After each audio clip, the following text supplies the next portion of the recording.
Right, I think I'm going to get started. Okay. We've got lots of attendees already, so I just wanted to welcome everybody. I think there's lots of new people that we have from our amazing Facebook community. So good morning. It's wonderful to finally actually meet with you all live. We've been talking about this for weeks and weeks and weeks on end, and we are just really thrilled that we can just help ease a few anxieties before you start in September, just help you answer some questions and help you get more prepared for your big start in your amazing career as a teacher in September. Just going to give you a bit of background about eTeach before we get started. It's one of the biggest job boards in the UK. It has, we work really closely with schools, we work really closely with teaching school hubs, and our main objective is to help you find the perfect role and the perfect fit for you. And once you have that perfect fit, it's to be able to support you throughout your career, hence what Elizabeth and I are doing today. So it's so much more about just getting a job. It's about loving your job. It's about thriving in your job. It's about really just remembering every single day why it is you became a teacher. I'd like to introduce Elizabeth Holmes. She is a colleague and become a really good friend of mine over the past couple of months. She is an educational author, and one of her first books that I read was the Newly Qualified Teacher's Handbook. It is filled with juicy information that you need to know to get started in your first year of teaching. She has been working closely with many things. We are going to put 2 more links for her books into the chat at the end. But without further ado, I'd hand you over to Elizabeth for a brief introduction. Oh, thank you, Chantal. That was lovely. And hello to everyone. I can't actually see you, but I know you're there, which is which is great to know. So yes, so I have been a teacher for, it was the early 1990s when I did my training, but I do vividly remember my training process, you know, the PGCE year, I vividly remember it like it was yesterday. And also then, although there wasn't an induction period at that point, we still had to experience that kind of entry into teaching, you know, that process of going from trainee, where you're still very much kind of protected by the organization in which you're doing your training, and then out and being a fully fledged teacher in the classroom in your first job. So, I vividly remember it. It's an exciting time. It's a daunting time. There's a lot to learn. There's a lot to keep in mind. It takes time to just, you know, get to the point where you're happy to call yourself a teacher, you know, happy and confident. And I think it's about both of those things. It is about your confidence, and it's about you know, how happy you're feeling in your skin as a teacher, in the classroom, in your own classroom. So so I've done a lot of teaching of teachers, and a lot of writing about teaching. So that's where I'm at. That's where I come from. Excellent, Elizabeth. I should just say I do a lot of writing for eTeach. A lot of writing for eTeach and FE Jobs. So all of the incredible blogs that we have, most of them are from Elizabeth. So Elizabeth has worked closely with us and knows our CEO, Paul, quite well. So yes, it has been a wonderful journey for Elizabeth now to actually fulfill this section of doing a webinar, which is something we've spoken about for so many years. Just a little bit of an overview of what we're going to do this morning. We are going to be doing just a bit of understanding and implementing of the early career framework when you get started in September. There is sometimes a little bit of misconception between what the early career framework is compared to the teaching standards, and we're just going to discuss the correlation between the two, as well as the similarities between them. A little bit of information about what your induction tutor is going to be doing and what their position holds and what the mentor is about in your ECF. We'll cover the key changes in the new early career framework compared to when it was an NQT prior to 2021.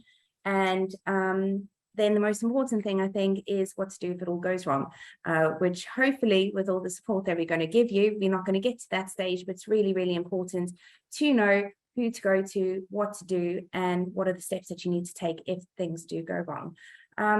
Yes, so Elizabeth, a bit of an overview of the early career framework.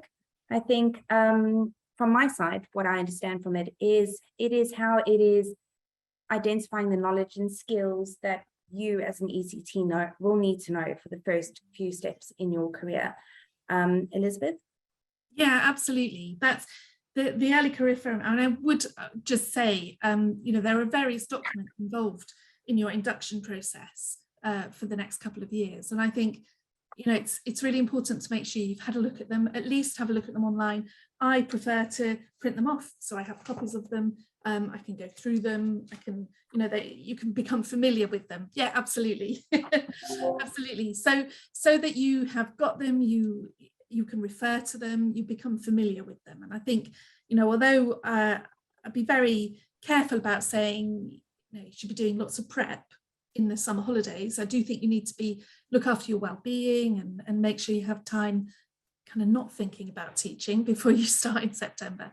But it is important to devote a little bit of time to becoming familiar with them before you start. So that you know the difference between, I recommend Induction.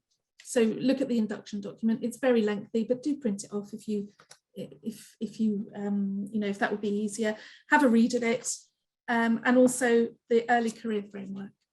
And the other thing I would definitely have in my folder, the teaching standards, just so that you've got what you need in front of you, so you know what you're doing.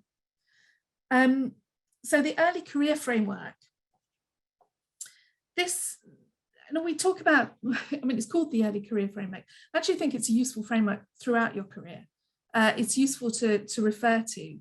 And it kind of really breaks down the job of teacher, doesn't it, Chantal? It's what you're going to be doing, and it's cross-referenced with the teacher standards, so you can't really go wrong. Become familiar with it. It is very, very usefully explained, cross-referenced, as I said, with the standards, but giving you the things that you need to learn and the things that you need to learn how to do. So you can't go wrong with it. Really become very familiar with it. Yes, and I think what we also just need to remember that the early career framework is your overview of everything that you need to do, and the teaching standard is what you are going to be assessed against. Yes. So early career framework is, as Elizabeth said, it is something that you need to keep close throughout your whole teaching career. It is about whole school improvement constantly. It really, it works side by side with the teaching standards. It's not to be used as the assessment tool though. It is your guideline. Your teaching standards will then be used when you do your progress reviews and your formal assessments. So everything that it is that you do and everything that is evidenced will be assessed against the teaching standards. So as Elizabeth said, to keep those documents really close, keep it in a folder on your desk. It is something that's not going to go away. It is something that's not only going to be used for those 2 years, it is going to be throughout the career. So it's very important to keep that. It's going to be like your mini teaching Bible. Keep highlighters in that. Go through everything that it is that you need to go. Absolutely. I would also add that, whereas the teaching standards are what you're going to be assessed against, and that's what's going to be part of your formal assessment meetings with your induction tutor, with your mentor, you're likely to be poring over the early career framework, when you're having those regular meetings with your mentor. So, although there is a kind of crossover, just remember that you're being assessed against the standards. Yes. Just to quickly, a quick overview of the 8 teaching standards. I think, Elizabeth, I'm just quickly going to read them out. So your first one is setting high expectations. Your second one is promoting good progress and outcomes of pupils. Third one, demonstrating good subject and curriculum knowledge. The fourth one is planning and teaching well-structured lessons. Number 5, which is always a little bit of a tricky one, is adapting teaching.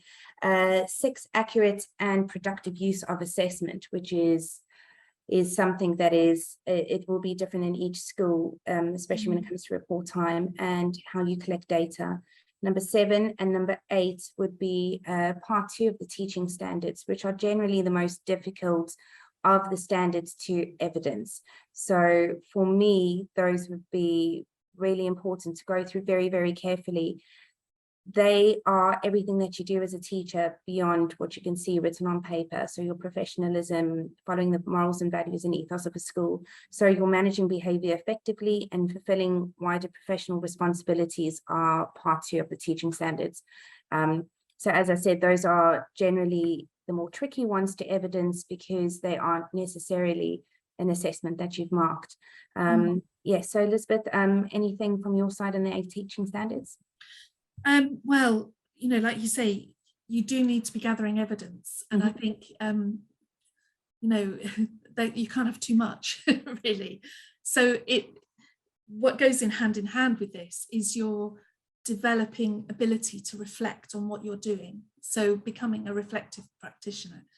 And if you can reflect on your work whilst keeping in mind the teaching standards, the teacher standards, you know, that's even better. So the more you can just start to think about what you're doing, why you're doing it, how you're doing it, and how that might be judged. How might somebody else see that against the teacher standards? You know, so it's any amount of reflection is good. All right, so just gather as much evidence as you possibly can, and as much evidence of you being a reflective practitioner, because we can't teach unless we reflect. We can't teach unless we have the kind of the sort of humility to think, actually, you know what, I don't think I'm going to do it that way again. I don't think it worked very well that way. Let's try something else. And also something else, quite a lot of the teacher standards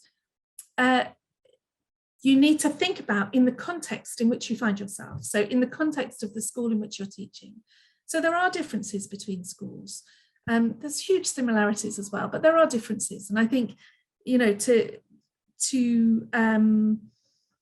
think about, for example, you know, managing behavior effectively. Schools have different schools have different behavior policies and different approaches to behavior. So you've got to make sure that you're doing that within the context in which you're working, because it's not about, you know, teaching is not about being a kind of an independent teacher. It's about being a teacher within a wider context. You're within the community of your school. You're within the community of the other teachers in your school. So I think it's really important to, you know, to retain that thought for the context in which you're working. And Elizabeth, a really interesting question that came, and I think this is something that we really, it's a brilliant question.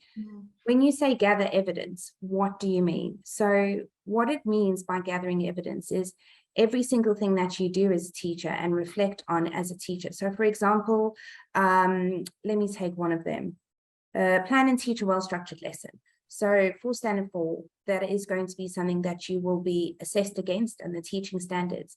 So you will be collecting your lesson plans. That will also be your lesson observations.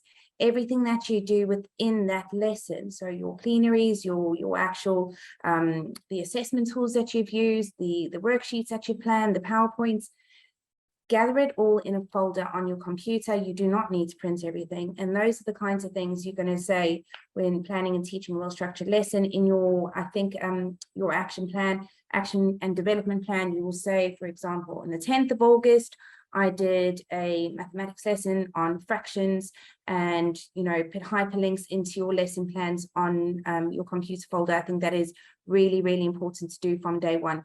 Every single thing that you do as a teacher in these 2 years needs to be collected, be it for the second part 2, professional and wider abilities. That would be your communication with parents, for example, email communication that you have backwards and forwards.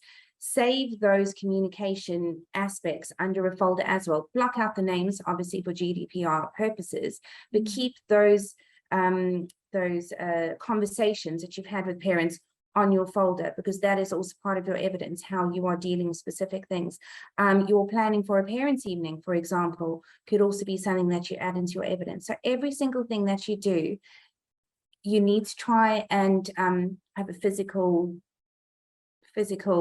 aspect to it to save within that folder. So best advice I would do is really organize and structure your folders within your computer. Have an ECT folder. Under each one of those, have a separate folder for your teaching standards. And on your ADP, Action Development Plan, oh, I'm not too sure what it's called right now at this point, it might have changed, but put the date and a hyperlink to that specific folder. You can never have too much evidence, as Elizabeth said, and reflective practice is, I remember even after 17 years, I went home every single evening, and this is why teaching never stops. And how could I have done that lesson better? Even if it was a good lesson, you should always be thinking, how can I do it better? Because when you better it for your children, you're bettering it for the future. So yes, absolutely. try and collect everything. Yeah, and with reflecting, I have always done it, even now I do it. I just have a little sheet of paper, actually. I mean, it's quite old-fashioned, you could easily do it online, but for each session that I teach, if it's university or if it's a class, just what went well, what would I change, and why? Just it gets me in the habit of, or keeps me in the habit rather, of not simply doing the act of teaching, but actually kind of thinking about it. Why did that go well? What was it? Can I replicate that? Did it go well for the right reasons? Elizabeth, something as small like that, like a notepad or whatever, is also something that you can actually keep as evidence. Scan it in, all your little scribbles and those kind of what went well reflections are excellent for your evidence. Another question, Elizabeth, on the standards was, will our mentors want to see this evidence, or is it just more for ourselves?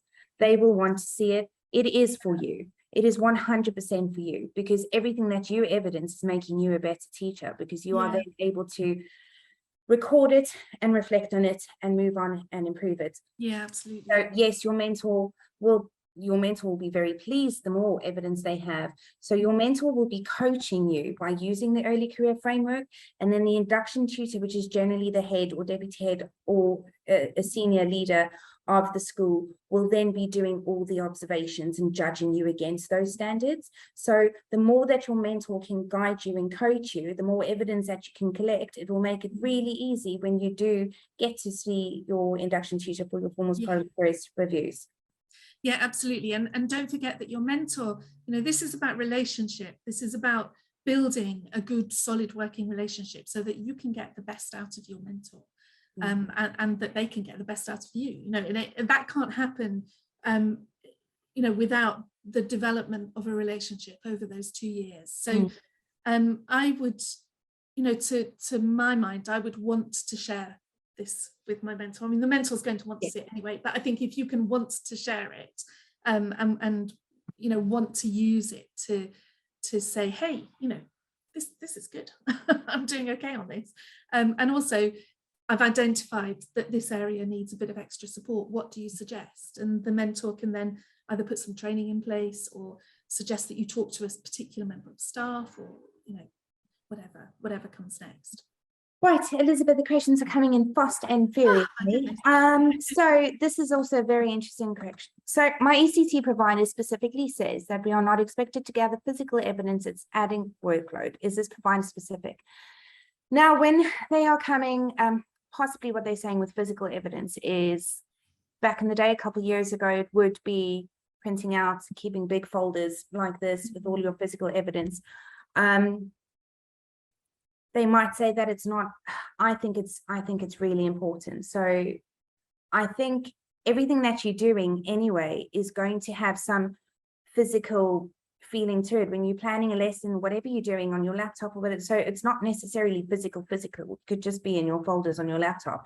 I do think it's very important to be able to keep everything, because you are going to use that kind of stuff throughout your entire career. So if it is lesson plans, or if it is ideas of how to do certain things, or if it is, I wonder if they're meaning evidence of children's work, or possibly, because so possibly maybe clarified. Evidence of children's work would be, I would, if it was evidence of children's work, possibly just an assessment that you created, or a reflection on an assessment, or reflection on those children's work. So going in laboriously photocopying out of children's books No. would definitely be a workload that you don't need to do. What you possibly could do is take a picture on, you know, a device, on a school device, and just keep that all on your shared folders, on your ECT folders. Because when I was in Induction mentor, I used to keep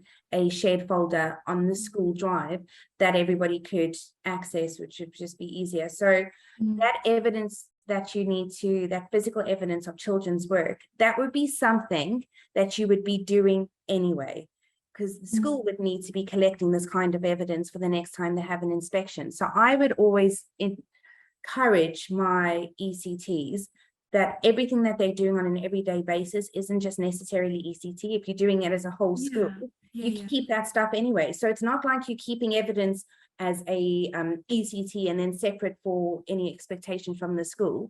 It would be, you are a teacher, and whatever you're doing as a teacher can then also be doubled up as an ECT. So don't make extra work for yourself. Don't do it twice. Whatever it is your expectation within your schools anyway, because your deadlines within a school are going to be there, whether or not you're an ECT or not. Everything is evidence. So possibly. And also, I think, you know, it could be quite stressful if you don't have anything, any files or folders on your computer, and then suddenly you have, well, you know, a meeting, or you just don't leave it so that you have a kind of last minute panic.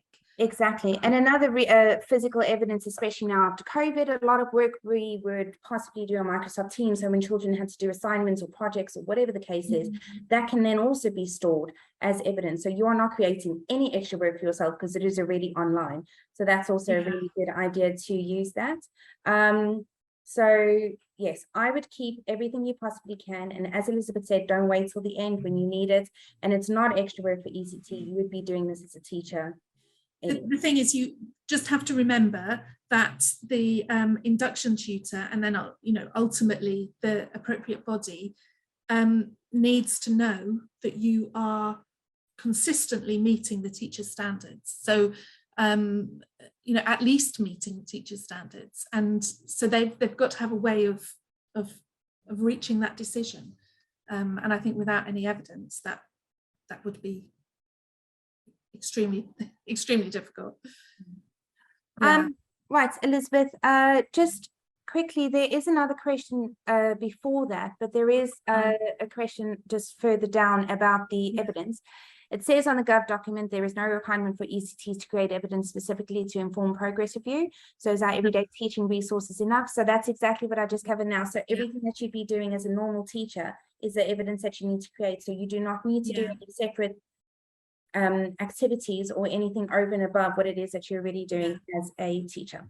I mean, my reflections that I do, that is as a teacher, that's part of, you know, it's what I consider to be how I can improve as a teacher, and that's what I still strive to do. So and the fact that I might have these little bits of paper that I can just, I would just use that if I needed to show anyone that I was making progress.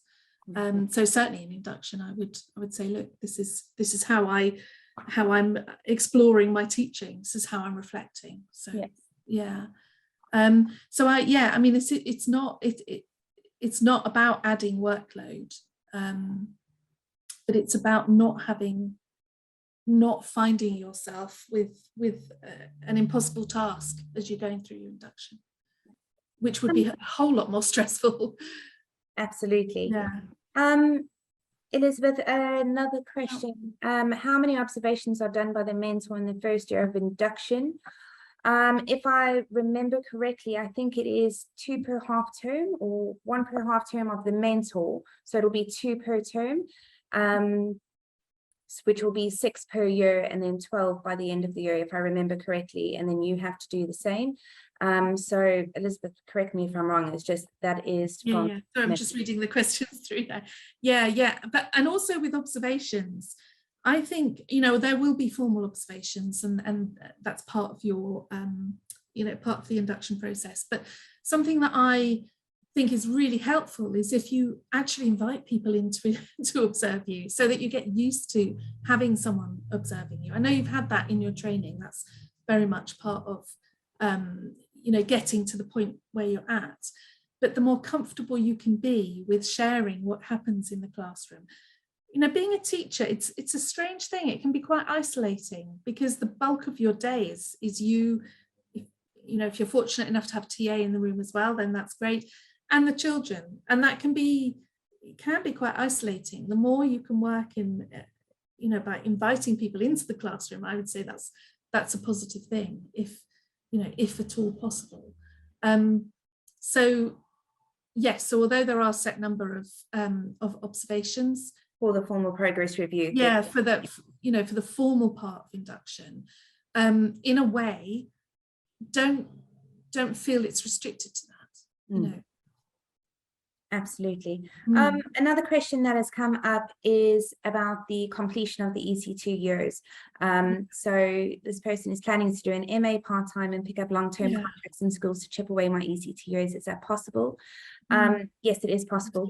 You are, especially, you know, during your ECT years, life is also happening over those 2 years. Life doesn't stop. So there are times that it could be possibly maternity leave or a long sabbatical, or whatever the case is, but you have to complete those 6 terms within a, so you can do it part-time. It doesn't have to be consecutive 2 years.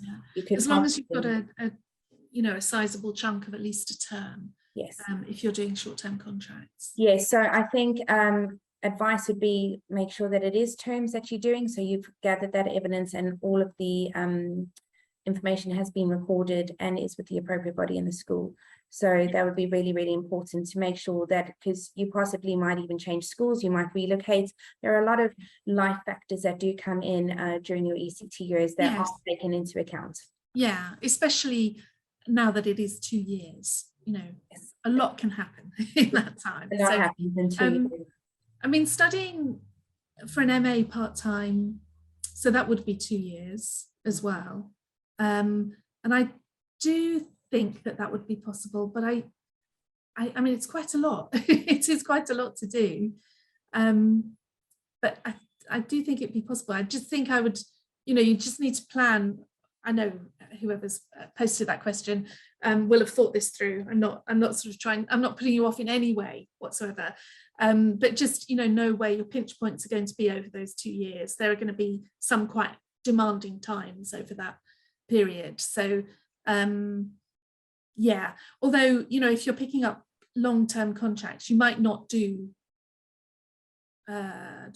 yes, yeah. I mean, just all I'm saying is just, you know, think it through, so that you don't find yourself with a kind of, you know, a well-being issue, basically. But I wish you the best of luck with that, and it is definitely possible. Absolutely.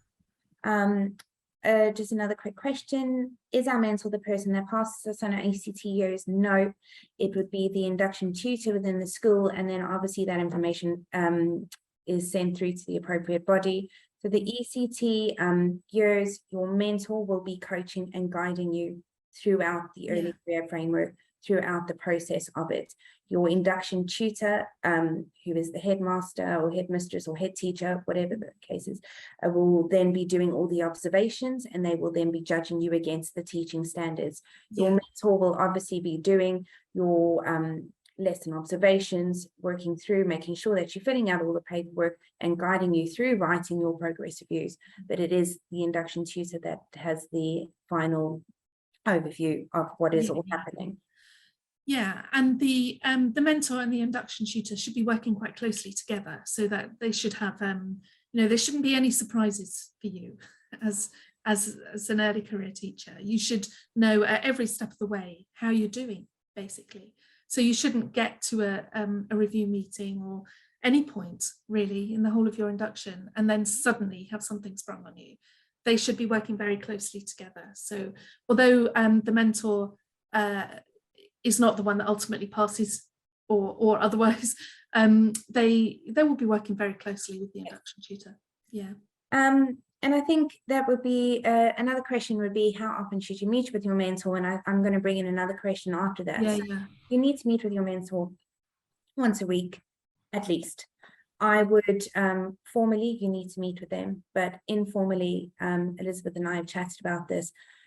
This person is going to be really a guide for you. I still remember my mentor from when I did my first year of teaching. It is somebody that it's more than just a mentor, it's a role model. It is somebody that you can bounce ideas off, bad days, good days. So formally once a week, but I would make sure that they are the person that you sit next to in the staff room having a cup of coffee and just talking about how your day is.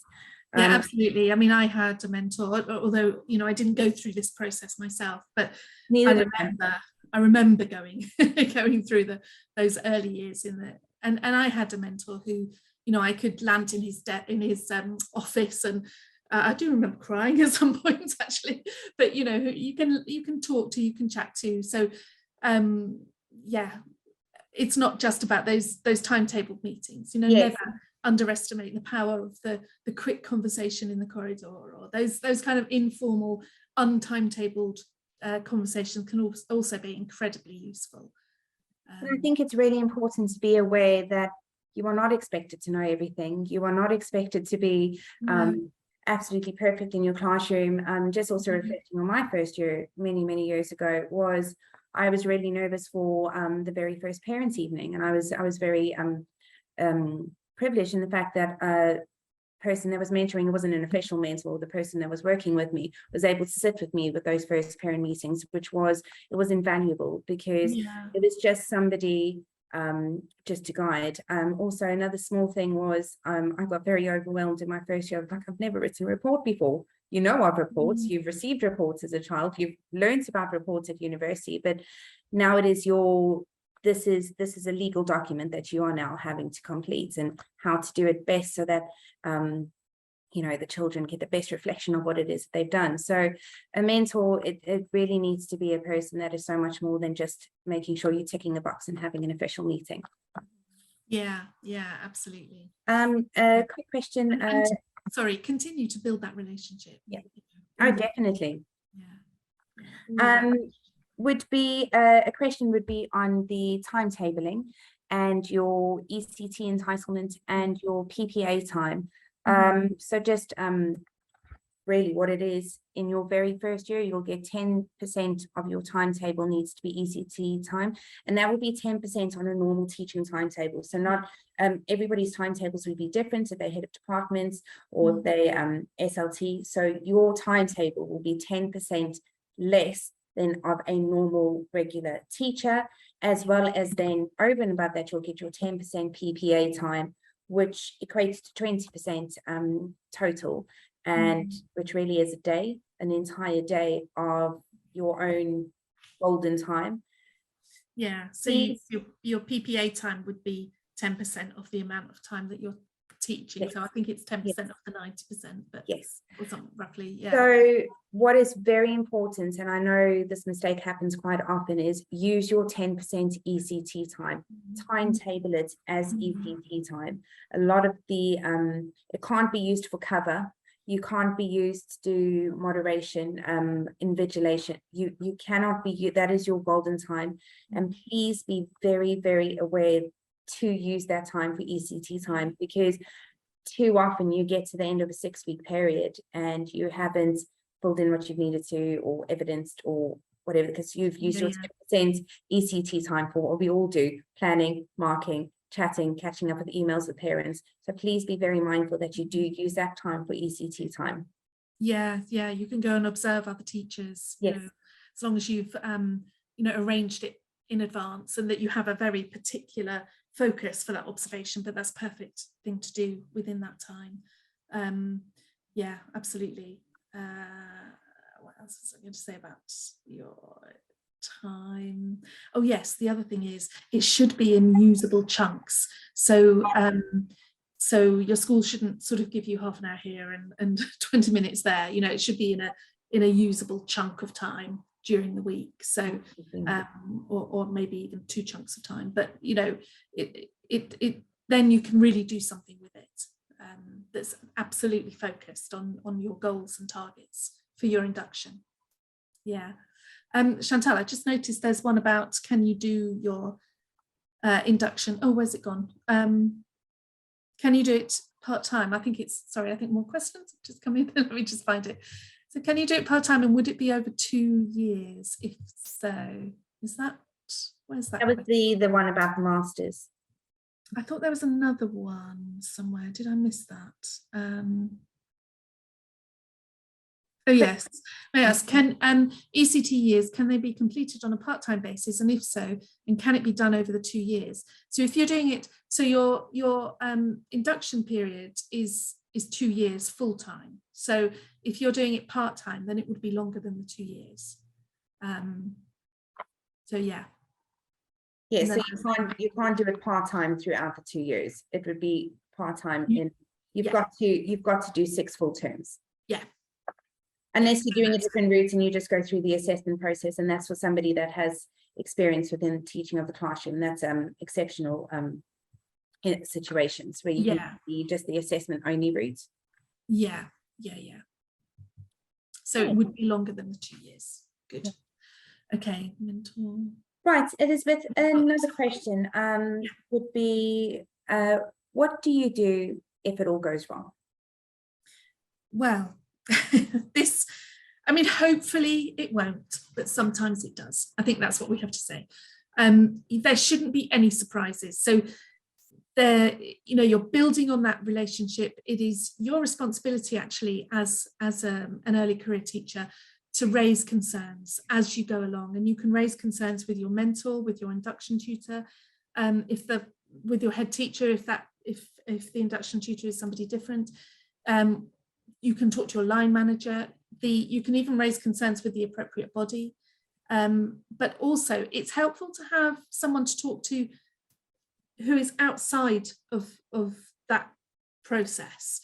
And then the reason it's really helpful to do that is because it gives you perspective, and it helps you to, you know, to create some balance in the situation. So it really, I would say it's very important to have someone that you can talk to outside. Now, there is 24/7 counselling from the Education Support Partnership. So that can be useful, and they can also signpost you so you can have a completely confidential conversation that will never go to your school. They'll never pass anything on, but they might signpost you to somewhere else.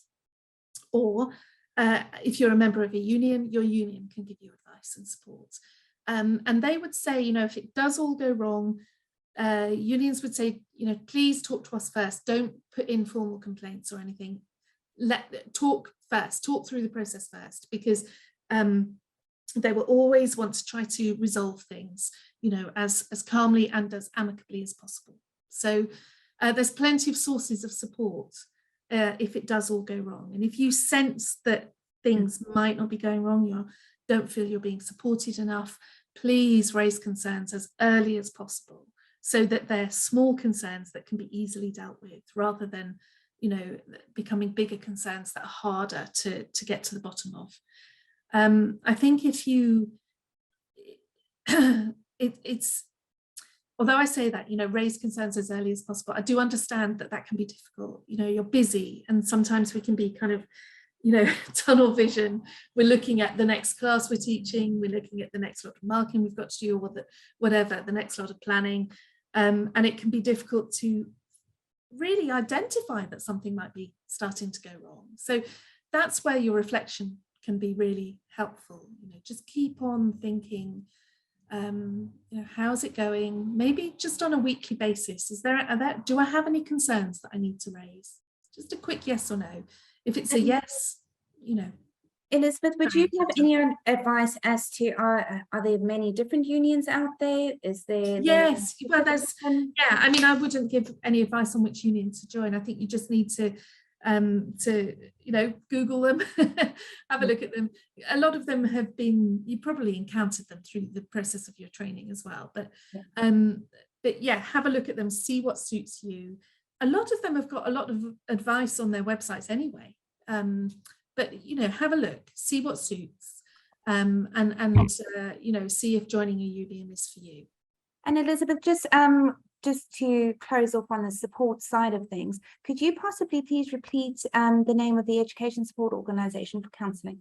Yeah, Education Support Partnership. It used to be the Teacher Support Network, and I think now it's Education Support Partnership. So if you have a look online, we will add the link at the end of this for our viewers. But they have absolutely tons of information on there on teacher well-being, you know, looking after yourself through the summer holidays as well. There's just so much information there. But they also have this this phone line. They also give financial support as well, I think, for teachers in difficulty. So you know, it's a good organisation to have, to look at their website. And if you do feel you would like to talk to someone outside of your school, then 24/7 you can talk to someone at Education Support Partnership. Just another question here. If you don't do your ECT years, does that mean you can't apply for teaching roles in UK or abroad? Now, there are different expectations internationally when you go and teach. Once you have QTS, you may go and teach at an independent school or internationally, but generally at international schools, they are looking for somebody with 2 years experience minimum in order to go to these you know, British international schools, or you know, where Dubai, Thailand, wherever it is. So they generally do look for 2 years. I would always recommend that you do your 2 years ECT, because you can start teaching, but you are eventually going to have to do it. Depending if you want to move schools, you might not need it in the school that you're at. It is also going to affect your salary on the different pay scales that you're on. So my recommendation is to try and do it before you do, but it is not compulsory or a regulation all over the world, besides where we are in the UK. Elizabeth, if you have anything else to add on that? No, I mean, I just personally would want to try and get induction completed. You know, it's a 2-year period, and then you're kind of, once it's done, it's done. Absolutely. You know, I think that would be that, but that's a personal feeling. You know, I'd like to get that in the bag, and then I don't have to worry about that. I've just seen someone has said about doing day-to-day supply, and I think that's not. You need to have a kind of short-term contract, don't you, in order to start the induction process. I think day-to-day supply is not going to be sufficient to begin induction. But eTeach can help you with that. Yes. I think, you know, to gain either a term or something more permanent. So it does restrict, but I think it's that you would be expected to begin your induction within 5 years, isn't it? So there's no sort of immediate rush. If you don't have anything for September, it's okay. Don't worry about it too much. You know, ask eTeach recruitment guys and girls to help you. Thank you, Elizabeth. Sorry, I was just looking at another question there. Right. Can you fail the ECT? Yes. Sadly, yes. So absolutely yes, but very, very rarely does it get to the point that you will be failing your ECT induction period. There are many opportunities to redo a term. You might be getting an extension of a term.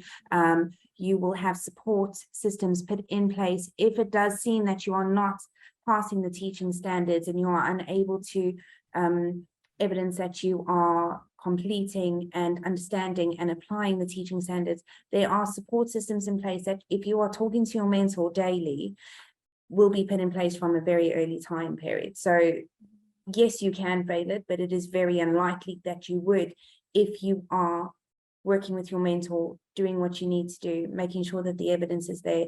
And if there is an opportunity that you might need to redo a term, that is then where the reflection comes in, and whichever standards that you were falling short will be the ones that you concentrate on for the next term. So you should be given, you know, if there shouldn't be any surprises. And if you do have to, you know, sort of revisit one of the standards, you should be given some really, really good coaching into how to actually meet the standard. Where is the shortfall? Yes. Why is it there? And how can you move from this place to this place? You know, it should, that's why it's quite rare, you know, to get to that point. There should be all the support in place. Yes.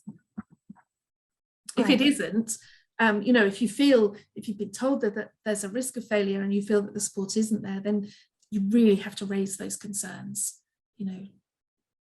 And that's where an appropriate body could come into play. That is, they very rarely get involved with things because the school has passed the statutory induction process, so they trust the school to be able to pass you. But if it does get to a stage that the mentorship and the induction tutor isn't of standard, and you feel that could be one of the reasons that you are unable to pass it, you do need to then let the appropriate body know that this is the situation. Yeah, and although this is a little bit of extra work, as soon as you have concerns, you do need to start to document them, because that's going to be very helpful for whoever ultimately supports you along the way. So do document them, any concerns that you have at any point. Okay. Yeah. Elizabeth, a very interesting question is one of our attendees was diagnosed with a learning need during their PGCE. Yeah. Didn't feel that it was very supported during that period of time, and wanted to know what kind of support would be put in place for, you know, during the induction period. And I think this is where the level of mentorship and induction tutor, I think transparency, being open and honest from the very beginning would be the most important step to take, Elizabeth. Yeah, absolutely. You know, this is where the relationship with your mentor can become very, very important. Being completely open and honest about what support that you feel was lacking and what would have helped you, and what will help you going forwards. You know, there's absolutely no reason why why support can't be put in place. Sorry to hear that you didn't have the support that you needed really through your training.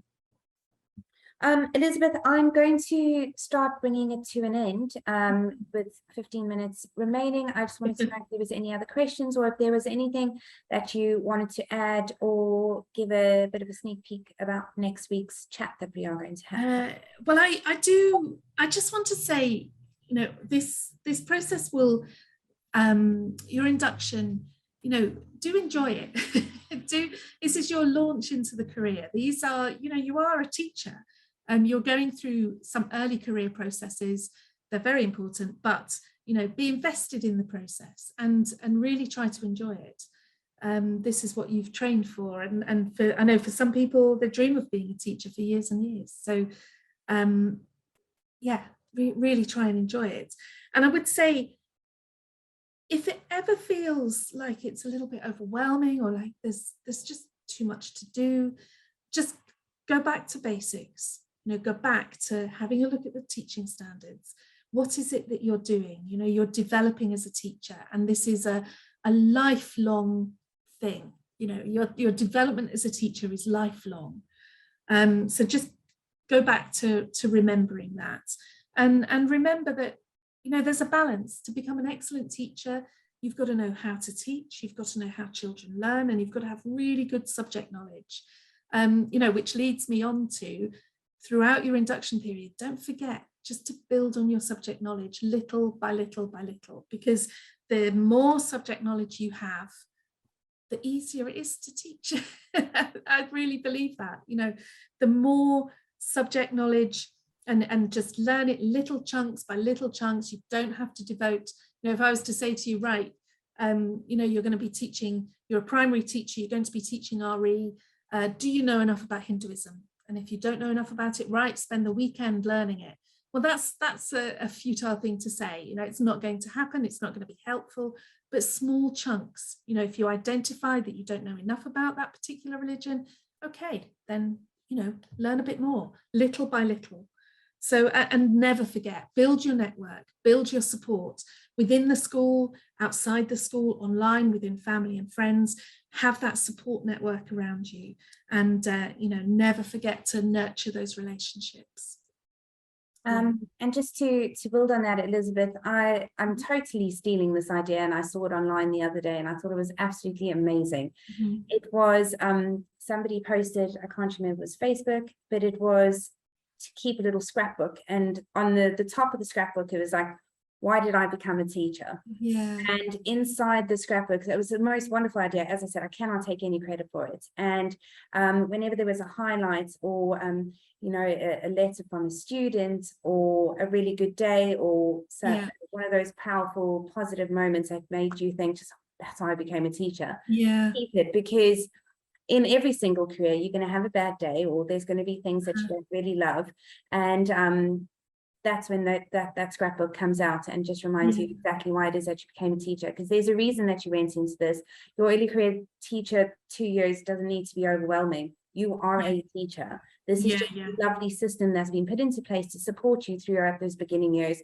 I wish I had a little bit more of this when I started. So it is not an extra extension of your ITT years. It really is a wonderful time where you can just flourish and enjoy what it is that you're doing.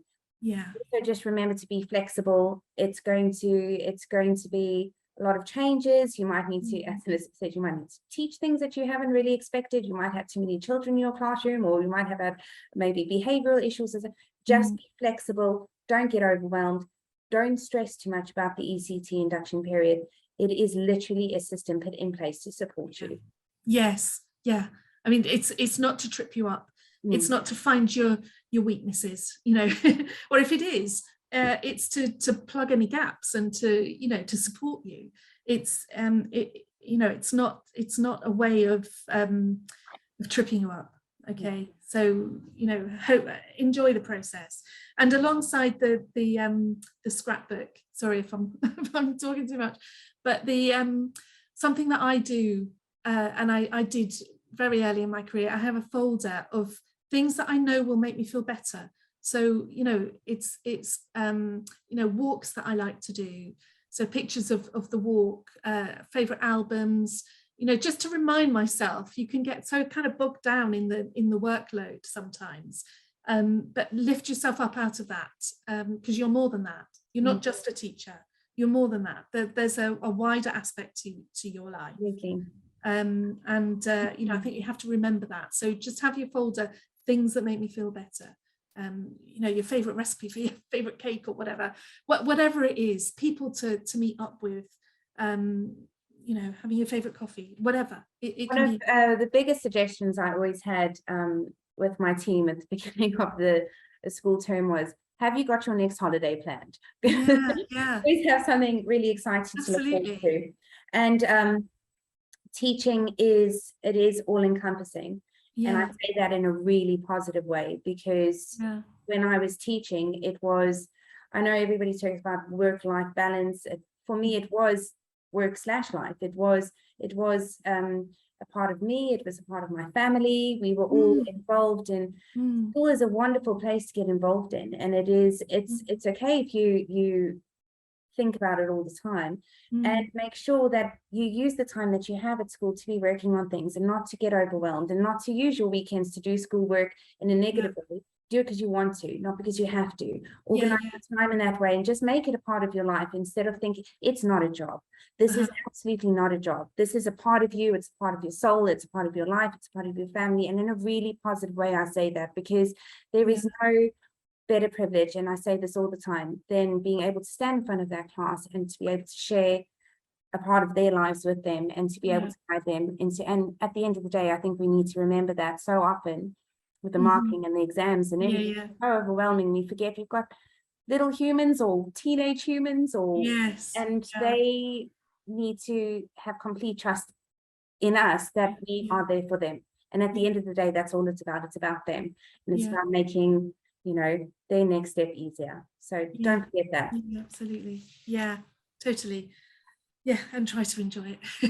Yes, but it is fun. I mean, which job do you get sports days and concerts, and And you will never ever lovely. be bored. Never be bored. It's really, really great. Anyway, Elizabeth, thank you so much for your time. And to everybody, there were so many people online. We've got such lovely comments already about thanking us. And Elizabeth, you've really made a remarkable statement, something that people dream for years to become teachers. So thank you, everybody. We're super excited for next week, and look forward to seeing you all then. Yeah, lovely. That's All right. great. Thank you. Thank Lovely you, to see you. everybody. Well, not to see everyone, but to know you're there. See you next time.